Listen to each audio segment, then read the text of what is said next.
우리 렘넌트들이 이런 고민을 많이 했을 것입니다. 앞으로 내가 어떻게 해야 될까?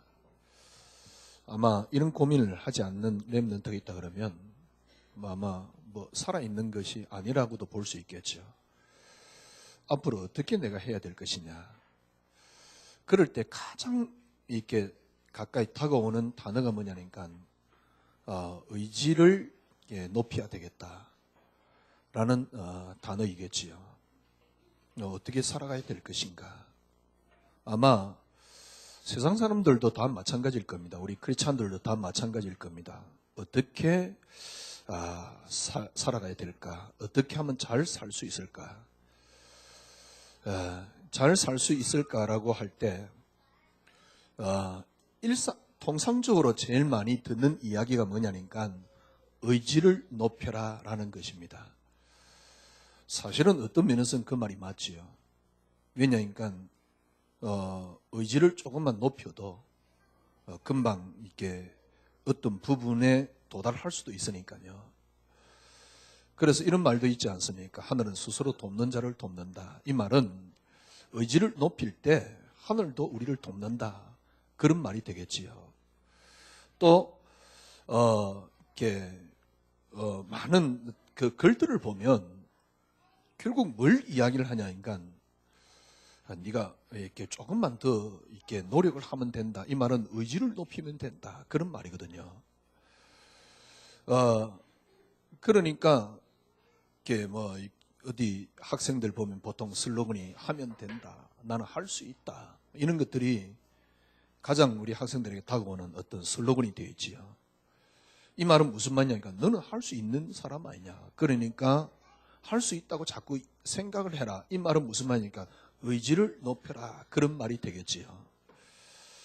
시중에 나와 있는 많은 책들은 바로 그런 부분에 대해서 의지에 대한 이야기를 하고 있습니다. 우리 그리스도인들에게 의지가 필요 없느냐? 그런 말은 아닙니다. 그러나 여러분의 의지가 어디서 나오느냐? 이게 굉장히 중요합니다. 아니 내가 조금 이렇게 강한 생각을 하면 또 거기에 내가 의지를 높이면 거기서 의지가 나오는 것이지 의지가 따로 어디서 나오는 것이 있습니까? 라고 반문을 할 수 있겠습니다만은 그러나 성경은 우리에게 그렇게 이야기를 하고 있지는 않습니다. 예를 들면 성경에 진짜 성공한 인물들은 뭐라고 이야기를 하고 있습니까?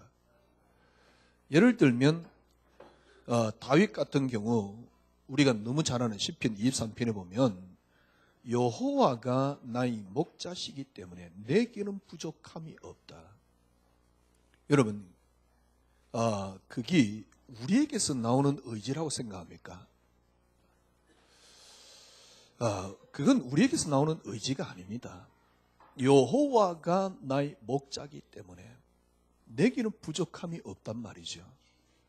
물론 그걸 우리가 그렇게 여호와가 나의 목자라고 의지를 드리니까 부족함이 없다라고 고백할 수 있지 않겠습니까? 라고 말할 수 있지만 성경은 그렇게 이야기를 하고 있지 않습니다. 성경은 하나님께서 이 땅의 모든 것들을 창조하셨고 하나님이 모든 것들을 주권하고 계십니다. 우리가 신앙생활에 잘 안 되는 가장 큰 이유가 뭐냐니까 지금 우리가 갖고 있는 의지에 관한 이야기입니다.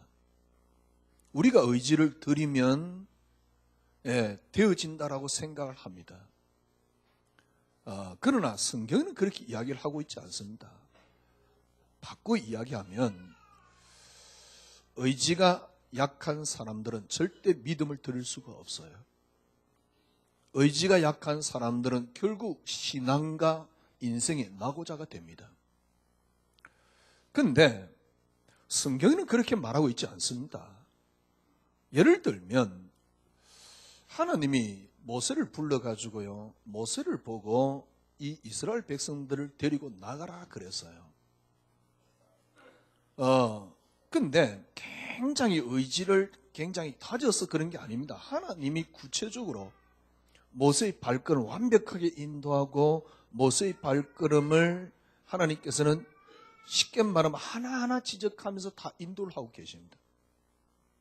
이 말은 무슨 말이냐니까 모세는 자신의 의지를 가지고 하나님 앞에 드린 게 아니고 하나님에 의해서 움직여졌다 그 말입니다. 하나님에 의해서 움직여진 겁니다.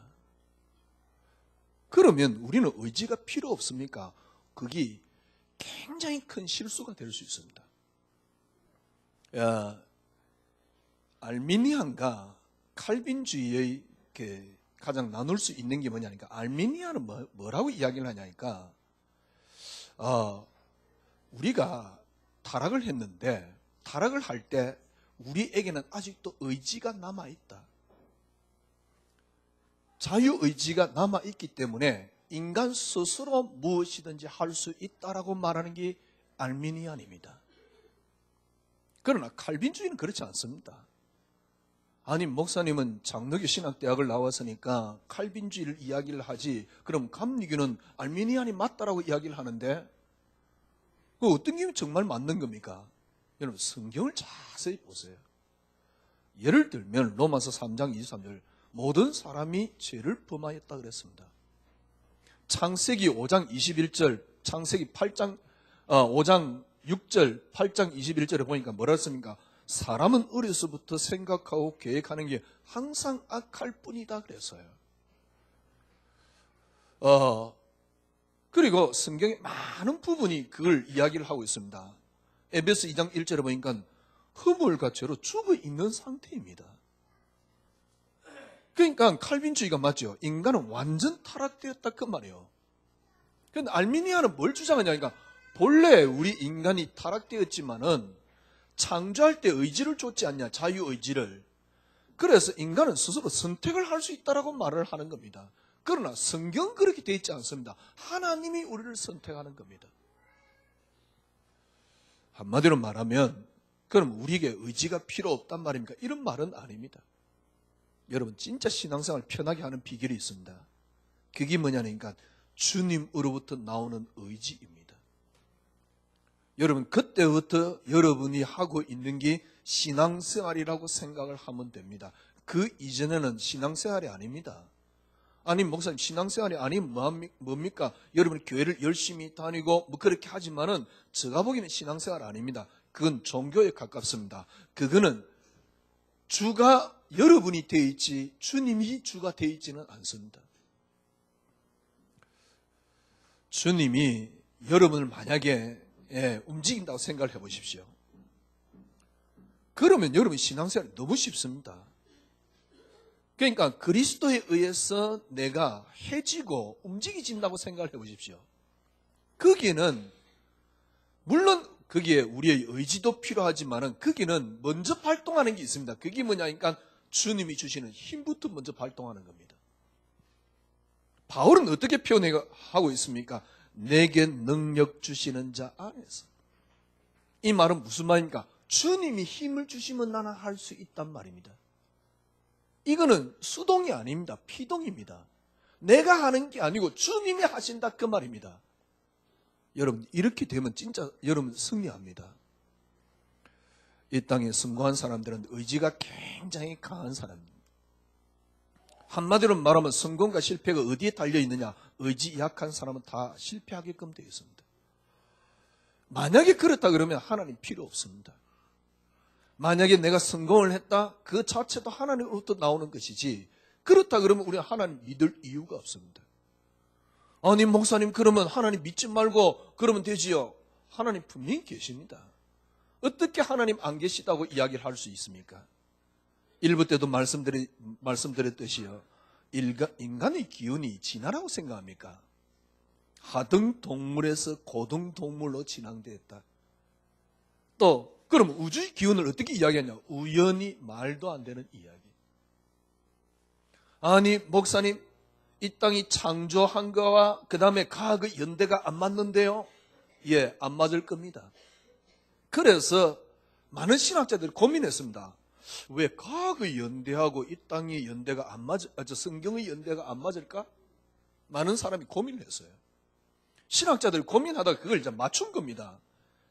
그걸 제가 한번 감리교 목사님하고 논쟁을 했던 적이 있는데요. 그분이 뭐라 그러냐니까 장로교 신학자들은 이런 부분을 놓고 고민을 안 했대요. 그런데 감리교 예를 들면 자유주의 신학자들 이걸 놓고 고민을 했다는 겁니다. 아니 왜 연대가 과학적인 연대하고 성경 연대가 안 맞을까? 분명히 안 맞잖아요. 그죠? 왜 이렇게 안 맞을까? 그러니까 성경은 하나님이 우리에게 구원을 주시기 위해서 주신 책이 아니냐. 그래서 구원 부분은 이상이 없다. 그런데 성경을 누가 기록했냐? 인간이 기록한 거 아니냐. 그렇기 때문에 성경은 오류가 있을 수 있다. 그래서 성경은 구원 부분은 맞는데 과학적이고 그 다음에 연대기적인 것은 성경에 오류가 있다라고 이야기를 한 겁니다.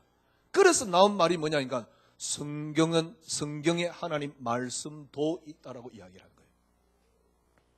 저는 그렇다 그러면 성경의 과학적인 부분을 오류를 할 수밖에 없는 인간이 기록했다 그러면 구원 부분도 그러면 인간이 기록한 건데 오류가 있을 수 있지 않냐? 하필 구원을 이야기하는 그 부분만 하나님이 영감을 하셨고 그 다음에 그러면 연대기적인 부분은 하나님 전혀 영감을 안 하셨다 이런 말이 되는데요. 이런 말을 하니까 자꾸 설교가 어렵다 이야기를 하는데 그러면 그렇게 설명할 수밖에 없잖아요. 저는 어떻게 주장을 하느냐. 어떤 분은요, 이제 우리 단체 큰 교회, 그분은 뭐라고 이야기하니까, 본래 하나님이 창조를 했는데, 그게 무너져 버렸다. 그래서 하나님이 거기에 창조를 했다 그러는데, 그건 제 창조론입니다. 제 창조론은 보수신학에서 뭡니까? 안 맞는 걸로, 쉽게 말하면 그렇게 강하게 주장하면 그게 이단이에요. 제 창조가 아닙니다.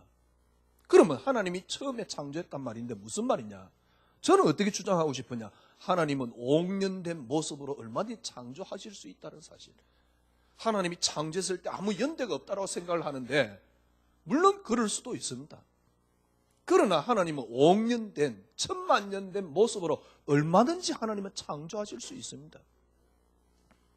뭔 이야기 하다가 이렇게 방향이 바뀌었는데 그러면 하나님이 없다고 생각합니까? 그렇지 않습니다. 하나님이 계시다 그러면 성경에 뭐를 이야기하느냐니까 하나님의 절대 주권을 이야기를 합니다. 우리가 의지를 드리면 하나님의 절대 주권이 바뀌느냐? 그렇지는 않습니다. 저는 의지가 굉장히 약한 사람이에요. 그래서 늘 저는 이상하게 신앙생활이 잘 안 되는 거죠. 아니 신앙생활이 잘 안 되는데 이게 뭔 인생이 제대로 되고 뭐가 제대로 되고 될 리가 없지요. 그래서 저는 늘 생각을 한 겁니다. 나는 의지가 약한 사람이야. 메시지를 들어보니까요, 이렇게 하는데, 저분은 의지가 강한 분이야. 그래, 나는 의지가 약한 분이야. 저 차이구나. 과연 성경이 말하는 게 그 차이입니까? 아니잖아요. 성경 그 차이가 아닙니다. 의지가 믿음이 되어 있다니까. 지금 우리가 영적 문제 그러는데, 지금 우리가 내려오는 그동안 어떤 가지고 있던 생각으로 영적 문제는 어떤 게 영적 문제냐? 의지가 약한 게 영적 문제예요. 그러면 영적 문제, 성경에 말하는 영적 문제를 말할 이유는 없습니다. 왜? 의지가 약한 게 영적 문제예요. 저 사람이 보니까 행동이 좀 이상하고 잘 안 된단 말이에요. 그걸 보고 우리는 영적 문제 많다 그러잖아요. 그죠? 그럼 어떤 사람이냐니까? 의지가 약한 사람이라니까. 그러면 의지가 강한 사람은 영적 문제 없어.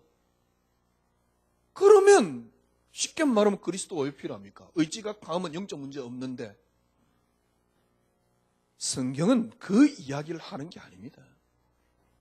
여러분, 아니 목사님 그러면 목사님은 의지를 부정한단 말입니까? 이 이야기가 아닙니다. 저는 목사니까 오늘 설교를 하니까요. 신앙적인 부분을 놓고 이야기를 할게요. 저는 의지를 강하게 하려고 해도 제가 갖고 있는 쉽게 말하면 영적 문제 이것 때문에 의지가 어떤 면에서 약했어요. 그리고 의지를 강하게 하려고 해도 이게 영적인 일이기 때문에 내 의지로는 저에게는 불가능했어요. 그래서 늘 저는 어떤 생각이냐니까 나는 잘 안 되는 인간이야. 지난주 제가 말씀드렸잖아요. 어느 사이에 나도 모르게요. 내 속에 깊은 부분에 패배의식이 딱 뿌리 내리는 거예요. 그거는 세상 어떤 조건을 가지고 여러분에게 말씀드린 게 아닙니다. 저는 저 자신을 잘 알잖아요. 제가 저 자신을 보면서 신앙을 받는 겁니다. 참, 목사하면서 30년, 40년 신앙생활한 제가 믿음 없는 저의 모습. 제가 말씀드렸잖아요. 불신자에 가까운 나의 모습. 저 주위에 있는 많은 분들이 보니까요, 대화해보면요, 거의 같은 수준이에요. 아닌 척하고 있지만. 그분들이 그럽니다. 그래도 그리스도 모든 문제 해결, 우리 뭡니까, 몇 명이 카톡을 하는데 거기도 그리스도 모든 문제 해결. 그럽니다. 그러지만 정작 자기 혼자 있을 때는요, 뭐랄까요, 믿음 없는 우리의 모습을, 저희 모습을 발견한 겁니다. 그리스도 모든 문제 해결했지만은 사실적인 믿음이 안 생겨요. 그래서 저는 늘 이게 고민된 겁니다. 아니, 내가 믿음 없는데 뭔 믿음을 이야기를 해? 좀 묻고 싶어요. 많은 분들에게. 과연 진짜 믿음 있습니까? 저는 제가 믿음을 가지기 싫어서 안 가진 게 아니잖아요. 믿음을 얼마나 갖고 싶겠습니까? 또 사복음서 보면 네 믿음대로 될지나 그것도 얼마나 힘이 생기는지요. 그때만 저도 아멘 그러면서 그걸 붙잡지만은 사실적인 문제 앞에 있는 나의 모습을 보면 과연 내가 믿음 있는가? 여러분, 지금 우리들 가운데 신앙생활 5년, 10년 이상 하신 분들 태반이잖아요. 여러분이 문제 앞에서 정말 믿음 있습니까? 요셉이 어떤 것의 뭡니까? 정도는 아니라도 그 비슷하게 나와야 되지 않습니까? 그 비슷하게 나와야 되잖아요. 초대교회, 저스틴이라든가 이런 분들이 꼭 그 답은 아니라도 그 비슷한 신앙이 나와야 되잖아요. 그런데 늘 사람 앞에, 문제 앞에, 조건 앞에 흔들리는 저의 모습. 그래가지고 저는요, 그래도 하나님 주시는 복을 받고 싶어서 늘 매달리고 있는 저의 모습을 발견했어요. 왜냐하니까 의지로 신앙생활을 했기 때문에 그래요. 의지로 신앙생활을 했기 때문에요. 왜 제가 이 말씀 드리냐니까 요전 앞에 제가 메시지를 듣는데요. 다 기록을 하면서 제일 마지막 결론을 딱 내렸습니다. 오직 의지만 있구나. 오직 의지요. 결국 결론이 뭐냐? 의지를 드리는 만큼만 너는 응답을 받는다는 거예요. 오직 의지요. 제가 오랫동안 고민했던 이야기입니다. 저도 의지를 드리고 싶지요. 드리고 싶지 않은 사람 누가 있겠습니까? 그런데 의지는, 저 같은 경우는 의지는 몇 초 안 가더라고요. 의지는 산산이 언제든지 부서져 버려요. 그러니까 결국은 신앙생활이나 사람 삶이나 의지 강한 사람은 인간 승리한다. 그럴 것 같으면 꼭 굳이 그리스도가 필요하냐? 니는 잘났다 이런 말은 아니고요. 저는 쉽게 말하면 한마디로 결론 내려볼게요. 정말 그리스도가 저에게 행복이 되니까. 이전에는 그리스도를 행복으로 만들려고 발버둥 쳤고요. 어느 순간 그리스도가 저에게 행복이 돼요. 그리스도가 저에게 기쁨이 돼요. 그리스도가 기쁨이 되니까 그동안 절대 드릴 수 없던 믿음이 나와요. 그 이전에는 사건 앞에 늘 흔들렸는데 그리스도가 기쁨이 되니까 드디어 사건 앞에 흔들리지 않는 저희 모습을 약간은 발견할 수 있었어요. 그리스도가 행복이 되니까 늘 사건 앞에, 문제 앞에 진짜 뭐랄까요, 처참하게 저가 부서져 버렸는데요. 어느 순간부터 그리스도만이 저게 약간은 행복이 되니까요. 사건 앞에, 사람 앞에 흔들리지 않는 조금의 모습은 나타나요. 여러분, 신앙생활이 쉽습니다. 저는 이걸 약간 깨닫고 난 뒤에 이제 어떤 데는 분통이 터지는 겁니다. 저렇게 해봤자 신앙생활 안 될 건데 왜? 제가 30년, 40년 해봤기 때문에. 저렇게 해봤자 신앙생활 안 될 건데. 그래가지고 막 뭐랄까요? 자기의 열심을 가지고 신앙생활로 막 채우고 있는 겁니다.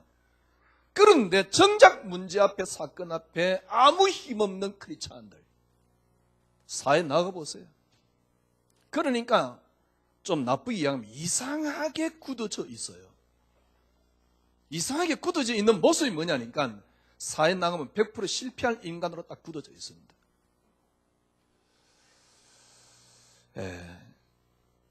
물론 그게 저희 경우겠지만은 제가 보면서 현장에서 보면서요 많은 크리스찬들이 지금 그러고 있습니다. 세상은 뭘 이야기합니까? 의지를 이야기합니다. 그러나 성경은 하나님 주권을 이야기를 하는 겁니다. 여러분이 하나님 의지도 여러분 하나님 속에서 나온다 그러면 여러분들이 그게 금상첨화요. 그리고 틀림없이 승리하게끔 돼 있어요. 왜 승리하느냐? 거기는 믿음이 나오기 때문에요. 그게 믿음입니다. 그리스도 속에서 나와지는 의지, 그게 믿음이라니까. 그 이전에는 여러분 것입니다. 그건 정확한 믿음이 아닐 수가 있습니다. 영적 문제 많다. 어떤 사람이 영적 문제 많으냐? 왜냐니까 이렇게 예를 들어서 봤을 때 좀 정상적이지 못하고 좀 모자라고 좀 연약하고 그런 걸 보고 영적 문제 많다 그러잖아요. 제가 보기엔요 의지 강한 사람은 영적 문제 없어 보여요.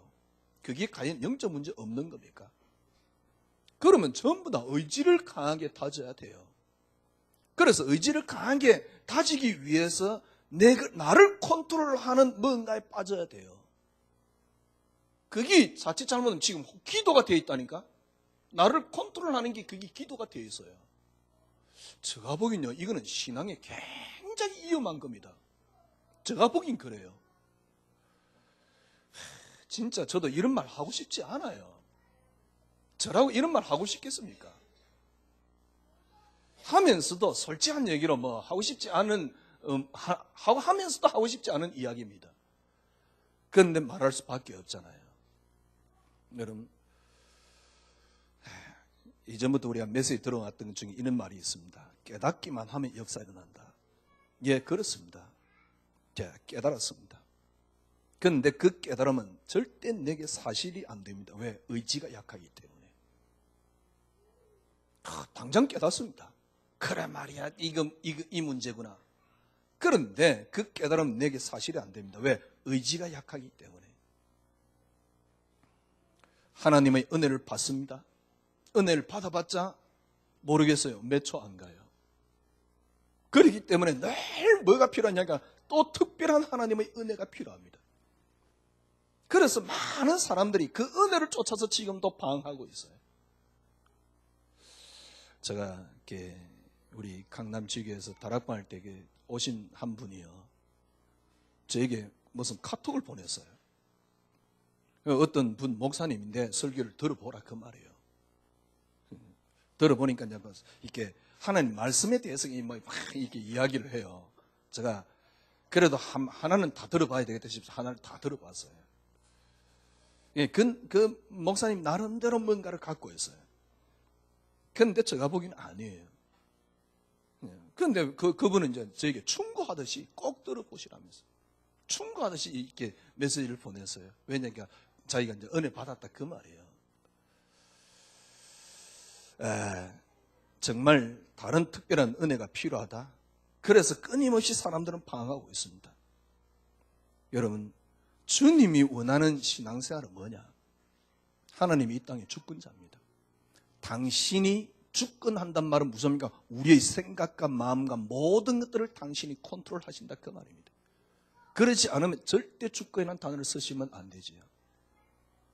여러분에게 지금 일어난 일이 뭡니까? 하나님의 절대 주권입니다. 아니 내가 뭘 잘못해서 내게 일어나고 성경 그렇게 해석하지 마세요. 그건 신학도 못한 사람 이야기입니다. 성경에 신학에 그렇게 되어 있지 않습니다. 제가 1부 때 말씀드렸잖아요. 하나님 작정이라는 게 뭐냐? 하나님은 앞으로 일어날 모든 일을 놓고 하나님께서 이 땅을 창조하셨다. 이게 하나님 작정입니다. 신학에 나온다니까요. 뭡니까? 조직신학 실론에 나오잖아요. 그렇게 배워놓고 우리가 실수하면 하나님이 와서 두들겨 패고 말도 안 되는 이야기입니다. 하나님은 그것마저도 이미 창세전에 예비해놨습니다.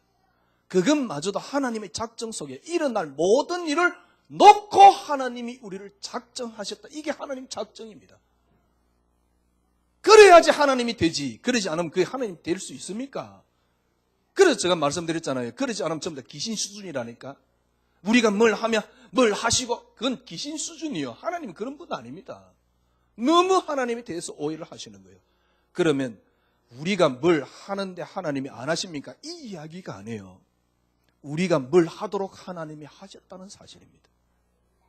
아니 목사님 우리가 안 했는데요. 예, 그것마저도 하나님은 알고 계십니다. 그러면 우리의 의지가 전혀 필요 없단 말입니까? 아닙니다. 주님 안에서 나오시면 돼요. 여러분 이렇게 되면요 신앙생활만큼 쉬운 게 없습니다. 저도 여러분에게 신앙생활을 너무 쉬운 신앙생활을 너무 어렵게 가르쳤습니다. 대단히 죄송합니다. 이제부터 그나마 제가 만회하고 있는 겁니다. 신앙생활만큼 쉬운 게 없습니다. 어떻게 하면 됩니까? 정말 내 인생에 참된 가치가 어디에 있느냐? 참된 가치관이 어디에 있느냐 합니다. 아무것도 생각하지 마시고요. 이렇게 생각하면 됩니다. 과연 그리스도가 내게 행복이 되어 있느냐? 그리스도가 내게 참된 기쁨이 되어 있느냐? 그리스도가 기쁨이 안 돼 있는 상태에서 다른 걸로 기쁨을 채운다 그러면 여러분들은 그리스도의 기쁨을만 못 보게 되고요. 신앙생활이 잘 안 될 겁니다. 아니 목사님 우리는 이게 또 기독교 골수 분자같이 그리스도가 우리 기쁨이 되고 그런 게 아닙니다. 하나님이 이 땅의 주권자입니다. 당신이 만드시고 당신이 운행하시고 당신이 움직이십니다. 그 당신이 움직이시는 가운데 여러분과 저가 있습니다. 하나님께서 여러분과 저를 창세전에 이 땅 만들기 전에 이 땅 조성하기 전에 하나님께서는 여러분을 부르셨고 어머니 뱃속에서 나의 장부를 지으셨습니다. 그렇잖아요. 그러면 어디에서 움직이시는 겁니까? 하나님에 의해서 움직이시는 겁니다. 그걸 여러분들이 여러분 것으로 만드는 비결이 뭐냐? 그리스도가 여러분의 기쁨이 되면 돼요. 그리스도가 여러분의 행복이 되면 돼요. 그리스도가 여러분에게 행복이 됐단 말은 무슨 말입니까?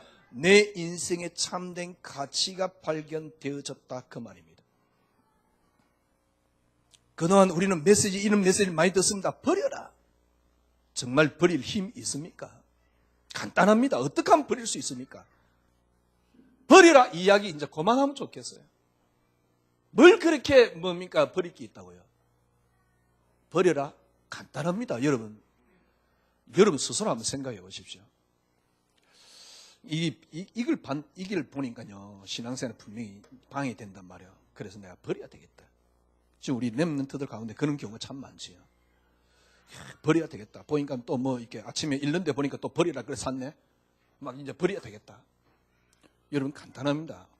일시적으로 버릴 수 있습니다. 버려라. 그래 내가 버려야지. 미안하지만 그건 버린 게 아닙니다. 왜냐하니까 그건 일시적입니다.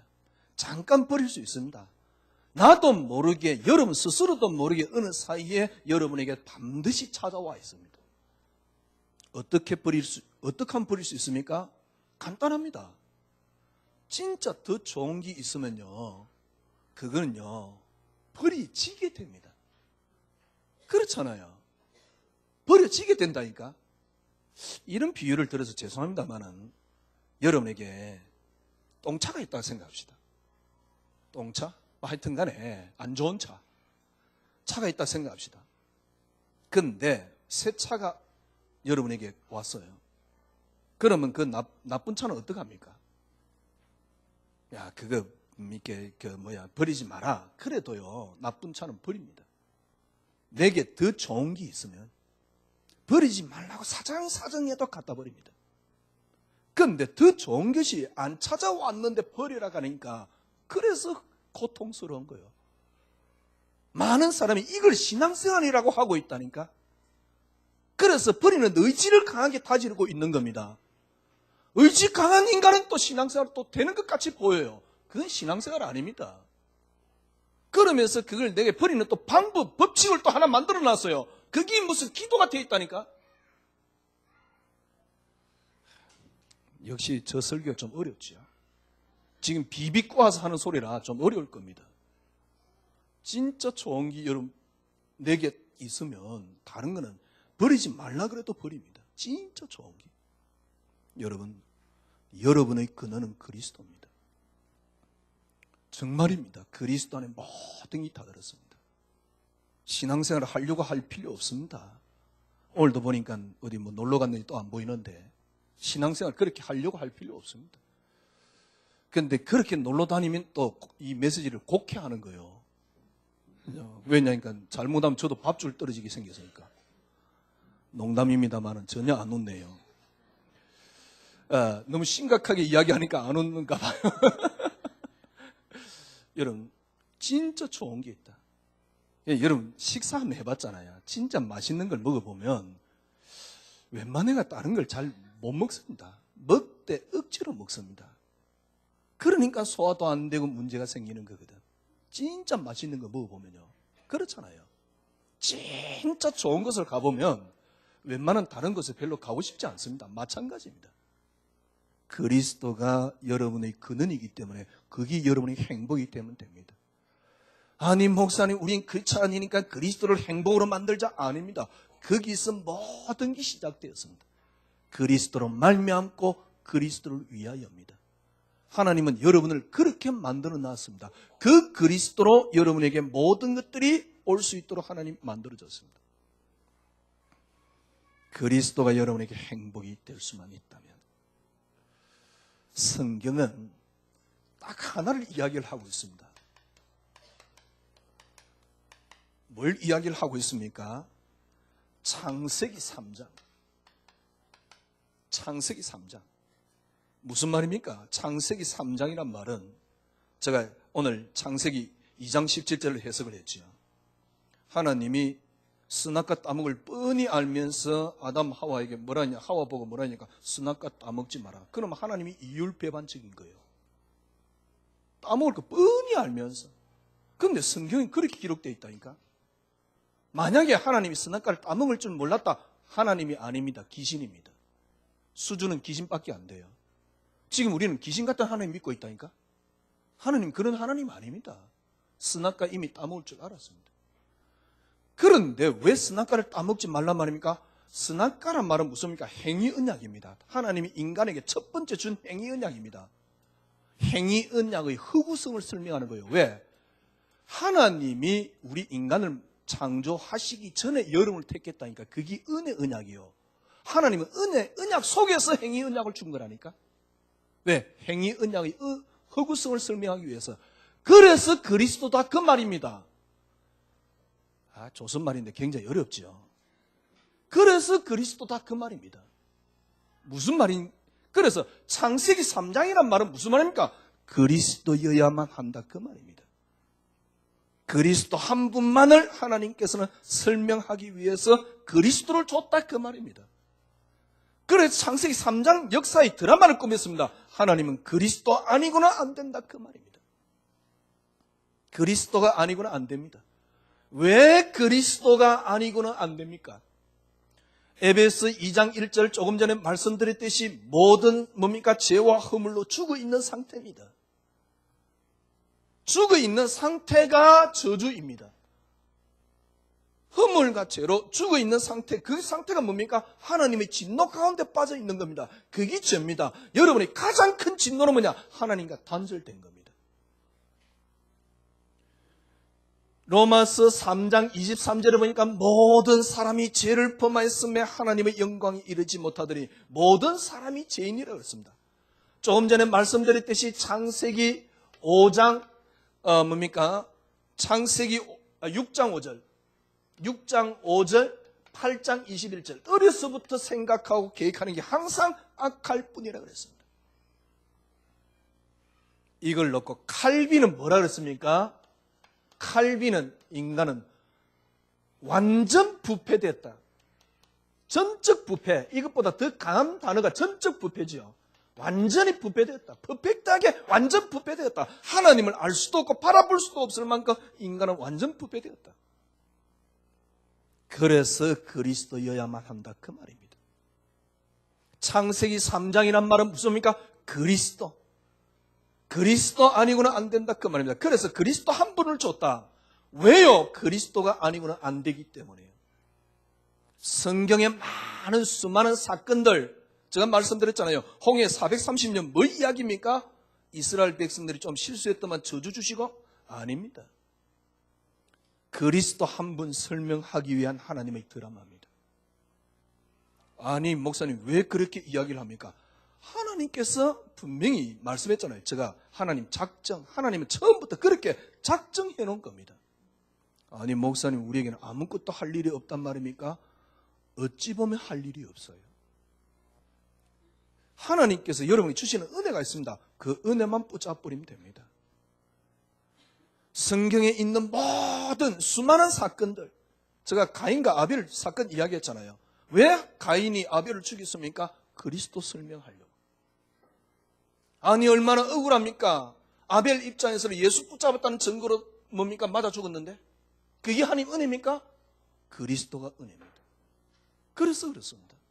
그래서 하나님은 모든 걸 동원해가지고 성경을 뭐 쪼개고 뽀개고 뭐 끼 맞추고 그런 게 이야기가 아닙니다. 성경은 그리스도 하나를 설명하고 있는 겁니다. 분명히 증거하고 있어요. 요한복음 20장 30절 31절. 많은 기록들을 기록할 수 있지만은 뭡니까? 이 다 기록하면 기록할 수가 없어서 이것만 기록했다. 왜? 이유가 뭐냐? 예수 그분이 그리스도고 그분을 통해서 영생을 얻게 하기 위해서입니다. 이게 성경 기록 목적입니다. 하나님이 성경은 하나를 이야기합니다. 하나님은 이걸 놓고 쉽게 말하면 그리스도 하나를 설명하는데 이 그리스도 하나를 놓고 절대 주권으로 움직이십니다. 하나님의 절대 주권이 뭡니까? 골로새서 1장 16절입니다. 만약에 이 성경 없을까 그러면 우리 헷갈리겠죠. 하나님의 절대 주권이 뭡니까? 분명히 성경에 바울이 이렇게 이야기를 하고 있습니다. 하나님이 이 바울의 말을 성경 속에 집어넣었습니다. 제일 중요한 단어입니다. 그리스도로 말미암고 그리고 뭐요? 그리스도를 위하여. 이게 하나님의 주권입니다. 성경은 하나를 이야기합니다. 그리스도. 하나님의 주권이란 말은 무슨 말입니까? 하나님의 절대 주권은 바로 이 그리스도입니다. 하나님의 절대 주권은 그리스도입니다. 그리스도 한 분으로만 되어지도록. 그래서 성경의 모든 부분은 전부 다는 뭘 이야기를 하고 있습니까? 그리스도 한 분을 확인하고 만들어가는 겁니다. 여러분의 인생도 마찬가지입니다. 그리스도 한 분을 확인하고 만들어가는 겁니다. 그리스도 한 분을 확인하고 만들어가는 겁니다. 우리의 인생사가 뭡니까? 우리의 인생사 또한 골로새서 1장 16절입니다. 그리스도로 말미암고 그리스도를 위하여. 이것이 여러분의 근원입니다. 그래, 그리스도로 말미암고 그리스도를 위하여. 저는 너무 잘 아는 단어였습니다. 그런데 제게는 굉장히 막연했어요. 저는 이걸 저 개인에게 내게 뭡니까? 맞도록 쉽게 말하면 하나님께서 제게 맞도록 구체화를 시켜줬어요. 이전에 구체화는 기도였고 이전에 구체화는 전도였고 이전에 구체화는 딴 거였는데 하나님께서 제게 많은 갈등과 고민 속에서 제게 구체화를 만들어줬어요. 일부 때도 말씀드렸듯이 교회가 가르치는 거짓말을 위한 책을 썼던 스티븐 맥베이 목사님 책 읽어보셨죠?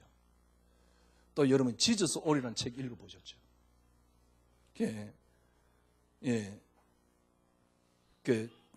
지저스 올이라는 책 툴리안 목사님.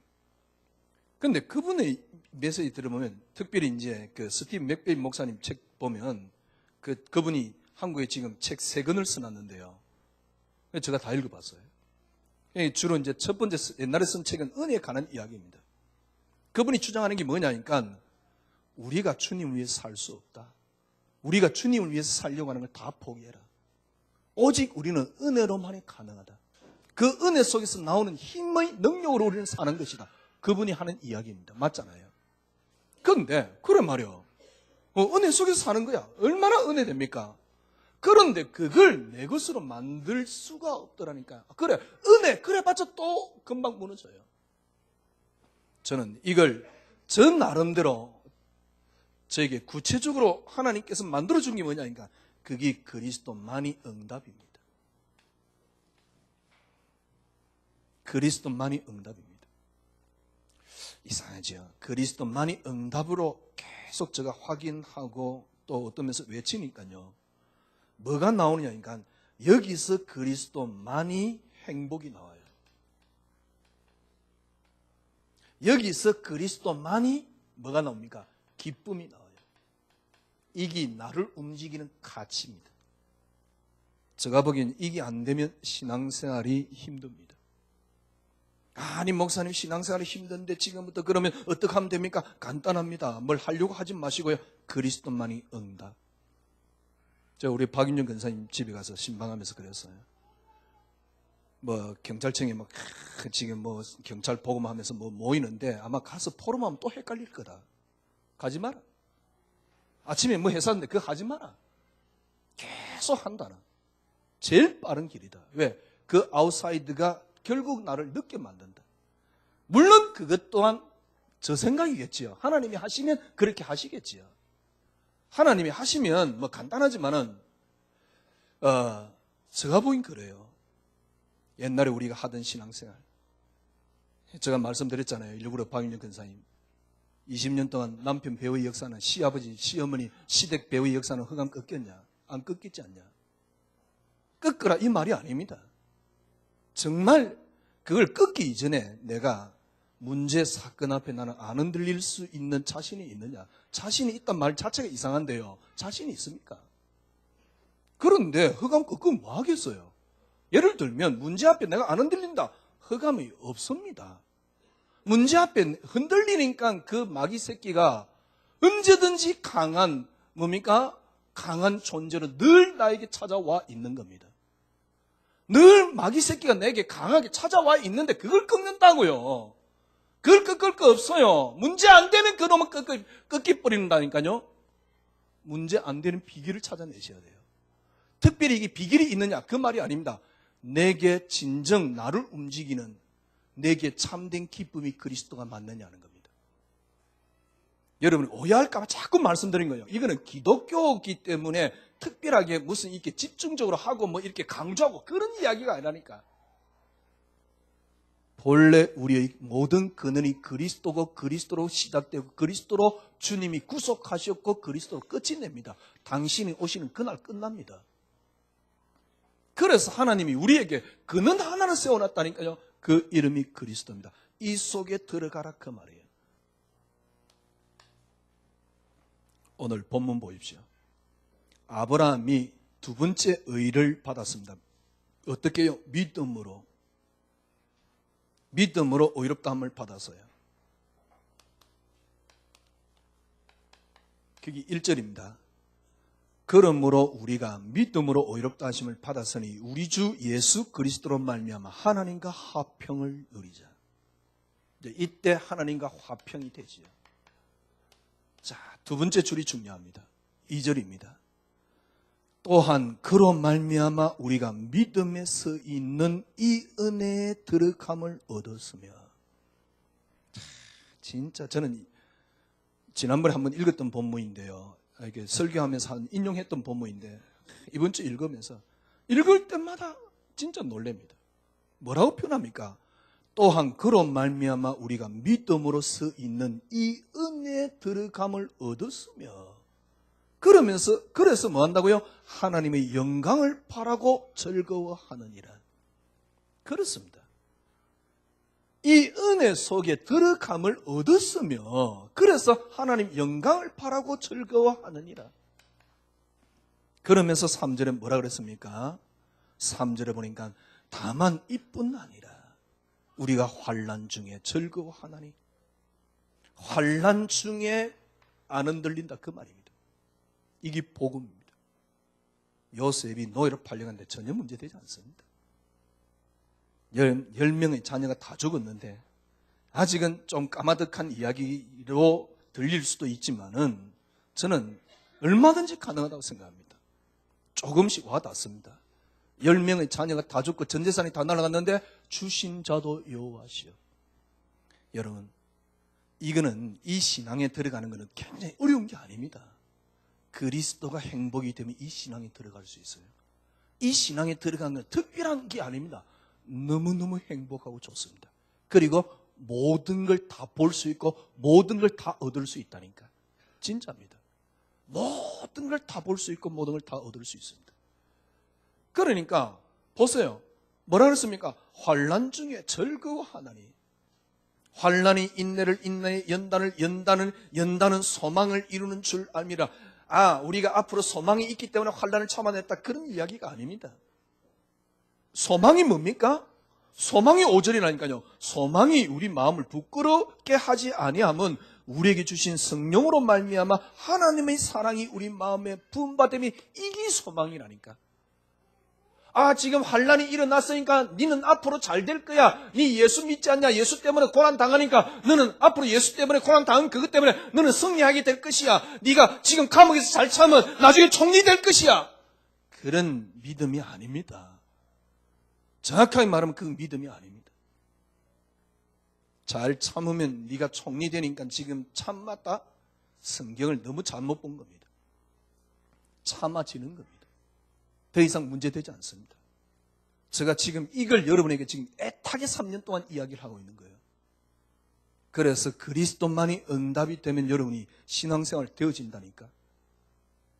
그래서 지금 이제 우리 교인들은 그 시간표예요. 제가 이번에 신방했던 이유가 뭐냐면 그 시간표를 놓고 하나씩 제가 지금 지적을 하고 있는 겁니다. 지적한단 말은 좀 이상하고요. 그 시간표를 놓고 제가 조금은 컨트롤하고 있는 그런 입장이지요.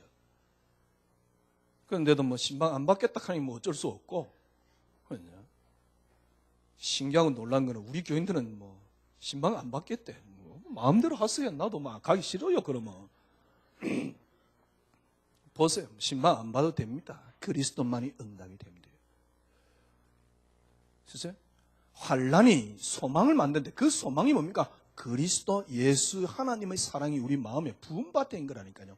그래서 4절에 그걸 또다시 설명하는 것입니다. 그게 뭡니까? 6절에 우리가 연약할 때 그리스도께서 우리를 위하여 뭐라 했습니까? 경건하지 않는 자들을 위하여 죽으셨다. 8절에 뭐라고 이야기를 하고 있습니까? 우리가 죄인 되었을 때 그리스도께서 우리를 위해 죽으심으로 하나님께서 우리에 대한 자기 사랑을 확정하셨느니라. 10절은 뭐 이야기입니까? 우리가 아직 원수 되었을 때 그의 아들을 죽으심으로 말미암아 하나님과 화목되게 하였으니 화목된 자로서 서는 그의 살아나심으로 말미암아 구원을 받을 것이라. 이뿐 아니라 이제 우리가 화목되게 하신 우리 주 예수 그리스도로 말미암아 하나님 안에서 또한 즐거워하느니라. 끝입니다. 그리스도 모든 문제 해결. 그러니까 우리가 지금부터 의지를 막 다지자. 아닙니다. 그리스도 모든 문제 해결됐으니까 지금부터 우리가 이렇게 하면 역사는 아닙니다. 그리스도 모든 문제 해결 맞습니다. 그게 나의 삶의 모든 것의 근원이 되면 돼요. 어떤 근원입니까? 그 그리스도가 내게 기쁨이 되면 돼요. 그 그리스도가 내게 기쁨이 되면 돼요. 세상에 기쁜 게 많은데 뭐 또 그리스도가 기쁨입니까? 그 그리스도가 내게 행복이 되면 돼요. 세상에 행복한 것들이 얼마나 많은데. 예, 그렇습니다. 그런 상태에서 의지 가지고 신앙생활 한다. 만년 가도 신앙생활 안 됩니다. 물론 구원은 혹시 받을 수 있을지 모릅니다. 받을지 모른다. 그 말은 성경적이 아니니까 구원은 받습니다. 구원받아 천국 가면 되는데, 저 같은 경우는요, 제가 늘 억울해하는 게 뭐냐니까, 왜 내 신앙생활을 했는데 예수가 내 삶을, 이 지구상을 정말 빛을 비출 수 있는, 세상을 살릴 수 있는 진리가 못 되느냐는 겁니다. 보세요. 그리스도가 모든 것을 다 정말 모든 사상을 넘고 사상을 감쌀 수 있는 진리가 되어 있습니까? 우리는 배타적인 종교니까 그리스도만이 맞기 때문에 우리가 진리를 다른 걸 감싸면 되겠습니까? 그런 차원의 이야기가 아니잖아요. 그런 차원의 이야기가 아니잖아요. 여러분, 그리스도가 여러분의 행복이 되면, 그리스도가 여러분의 기쁨이 되면, 그래, 행복을 어떻게 만들면 됩니까? 제가 말씀드렸잖아요. 좋은 게 있는데 그걸 버리라 그러면 어려워요. 간단합니다. 더 좋은 걸 찾아버리면 돼요. 더 좋은 걸 발견해버리면 됩니다. 더 좋은 것이 내게 있으면 다른 건 버리게 됩니다. 맛있는 과자가 있는데 맛없는 과자를 굳이 들고 억지로 먹겠습니까? 하기가 좀 그런 사람도 있더라고요. 맛있는 거 먹기 위해서 맛없는 걸 일단 억지로 먹는 사람들 있긴 있던데 그게 고생이잖아요. 옛날에 저 스타일이 그래요. 맛없는 거, 맛있는 거 있으면 그거 먹기 위해서 맛없는 거 얼른 먹어버리는데 그건 고생이잖아요. 진짜 좋은 게 있다. 그러면 끝입니다. 그래, 목사님 말씀 들으면 다 우리가 공감하는, 그래, 그리스도가 진짜 모든 것인데 어떻게 하면 되겠습니까? 예, 간단합니다. 저 같은 경우는 그리스도만을 응답으로 붙잡았습니다.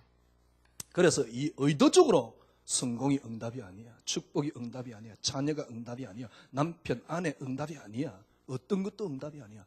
내게 그리스도만이 응답이야. 이 속에서 조금씩 하나님께서 뭘 주느냐니까 그리스도만의 만족을 허락해 줬어요. 이러니까 뭐가 찾아오냐? 그리스도가 기쁨이 되더라고요. 그때부터 그리스도가 행복이 돼요. 이것이 내 인생을 움직이는 참된 가치가 되어야 됩니다. 그러면 끝입니다. 이게 내 인생을 움직이는. 어떤 사람은 사상에 걸려가지고 사상이 가치가 있기 때문에 목숨을 겁니다. 결국은 한계가 있지만 우리는 하나님이 주신 생명, 그리스도, 여기에 여러분의 인생이 걸려버리면 돼요. 한 주간 정말 너무 행복한 그리스도, 너무 기쁜 그리스도, 이 만족 속에 들어가는 축복이 있기를 바랍니다. 주님 감사합니다. 그리스도 한 분이면 됩니다. 예수 한 분이면 됩니다. 세상을 살리는 것도 세상을 아울리는 것도 당신 한 분이면 됩니다. 그리스도 한 분이면 됩니다. 하나님이 처음부터 우리에게 주셨고 우리의 모든 근원이 되십니다. 그래서 오늘도 저희들은 그리스도 한 분만을 만족으로 찾기 위해서 말씀을 나누었습니다. 주님, 그리스도만이 내 생을 움직이는 응답입니다. 하나님, 이 속에 있다는 것이 얼마나 감사한지 한 주간 동안 계속 확인할 수 있도록 저희들을 인도하여 주시옵소서. 예수 그리스도 이름으로 기도드리옵나이다. 아멘. 260장 찬송 드리겠습니다.